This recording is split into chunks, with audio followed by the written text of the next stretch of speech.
안녕하세요. 종합권 전문 SD 입시 컨설팅입니다. 오늘은 정시 지원 시 고려해야 될 사항에 대해 한번 알아보겠습니다.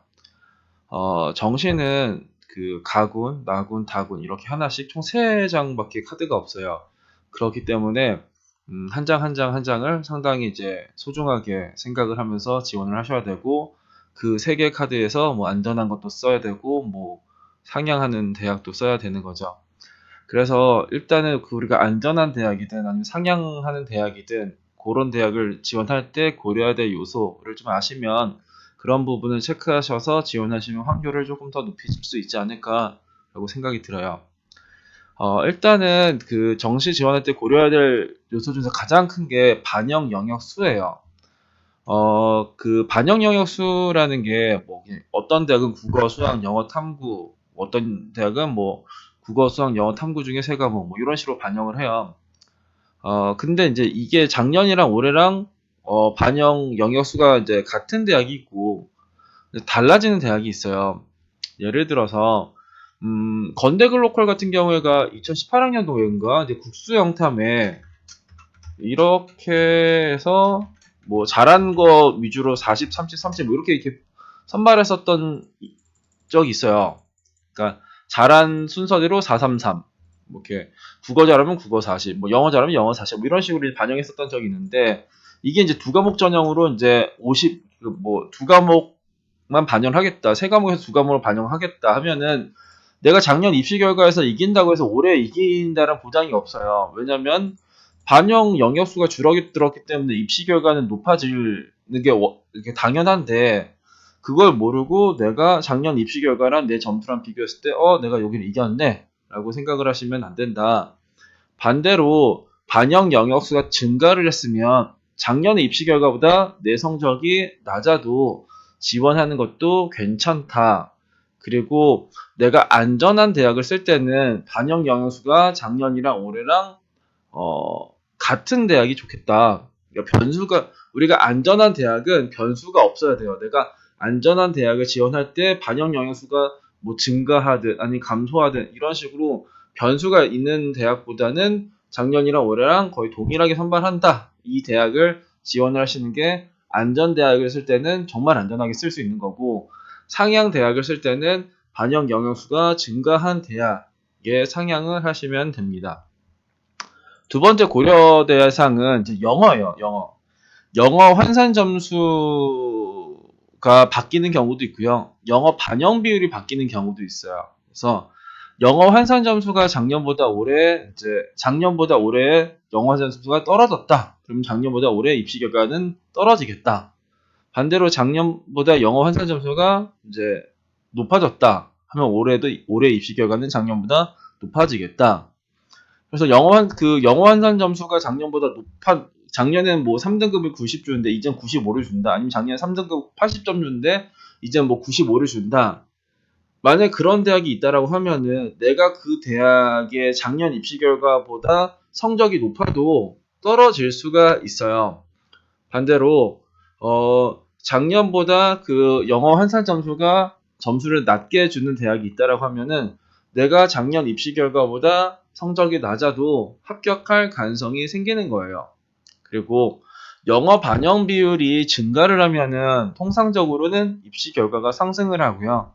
영어 반영 비율이 줄어들면은 통상적으로는 입시 결과는 하락을 합니다.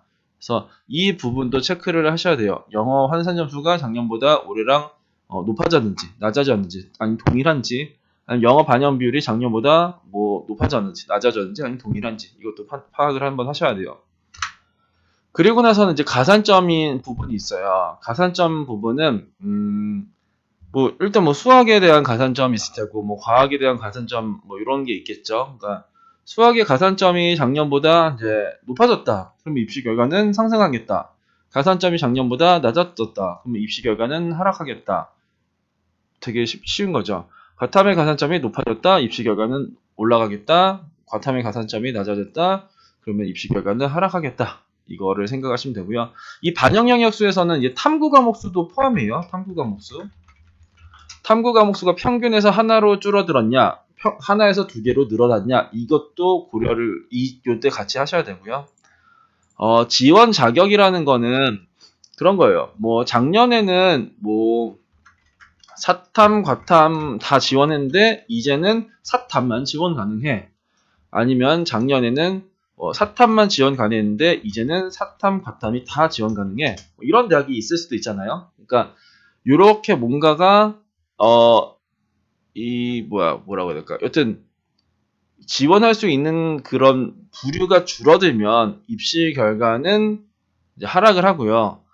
그 지원할 수 있는 학생들이 이제 더 여기서 원래 사탐만 지원했다가 과탐까지 이제 지원 가능하면은 과탐 애들도 들어올 거잖아요. 이런 식으로 지원 자격이 작년보다 이런 식으로 늘어나면 그 입시 결과는 상승할 수도 있고 이렇게 하면은 하락할 수도 있겠다.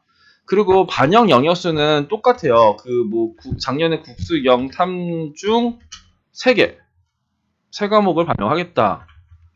이거였었는데 올해는 국영, 탐의 3과목을 반영을 하겠다. 여튼 3과목은 똑같지만 작년의 조합보다 국영탐, 뭐 수영탐 이런 식으로 뭔가 정해진다라고 하면은 입시 결과는 하락할 수가 있고요.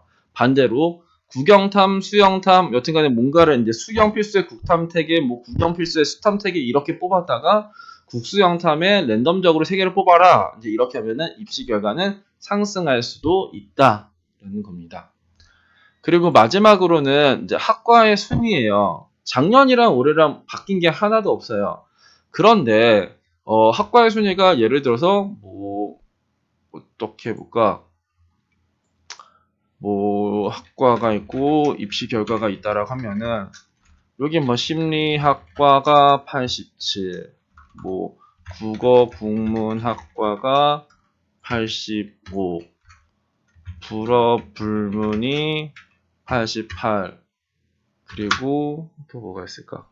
경영이 뭐 89, 경영학과가, 그리고 법학과가 88, 뭐 이런 식으로 만약에 되어 있다. 그럼 뭐 사회복지가 87, 미디어 커뮤니케이션이 84. 만약에 이렇게 있다. 이렇게 나왔다라고 한번 가정을 한번 해볼게요. 그러면은 입시 결과를 보면은 지금 누가 제일 높냐면 경영학과가 제일 높고 불어불문, 법학, 심리, 사회복지, 국어국문, 미디어 커뮤니케이션 뭐 이런 식으로 나와 있잖아요. 내가 여기서 86점이다. 내 점수가 86점이면 내가 이거 쓰면은 이제 안전해 보이죠? 국문이랑 미디어 커뮤니케이션을 쓰면 안전해 보이지만 미디어 커뮤니케이션이 여기에서 제일 밑에 있는 학과가 아니죠. 얘는 문과에서 높은 학과죠. 근데 얘네들의 포지션이 밑으로 내려와 있다라는 거는 내년에는 이제 많이 몰리겠다. 많이 올라갈 수도 있겠다. 얘네들은 원래 제일 높은 거니까 이쯤까지도 올라갈 수도 있겠다. 반대로 이 불문학과는 얘가 지금 법학이랑 심리랑 뭐 미디어 커뮤니케이션보다는 입시 결과가 낮아야 되는데 이렇게 많이 올라와 있다. 그러면 얘네들은 떨어질 거고 이거는 요런 거는 좀 올라가겠다. 얘네들은 올라가겠다. 올라갈 애들은 심리학과랑 미디어 커뮤니케이션 정도는 올라가겠다. 이런 생각도 가지셔야 돼요. 작년이랑 올해랑 아무것도 바뀐 게 없지만 학과 순위에서 뭔가가 꼬여 있다.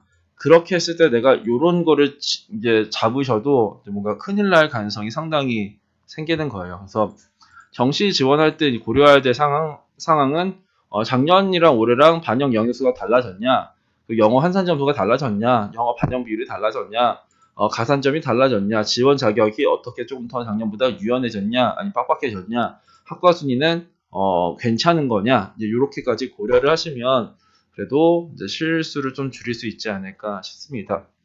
오늘은 정시 지원 시 고려할 사항 5가지에 대해 알아봤습니다. 감사합니다.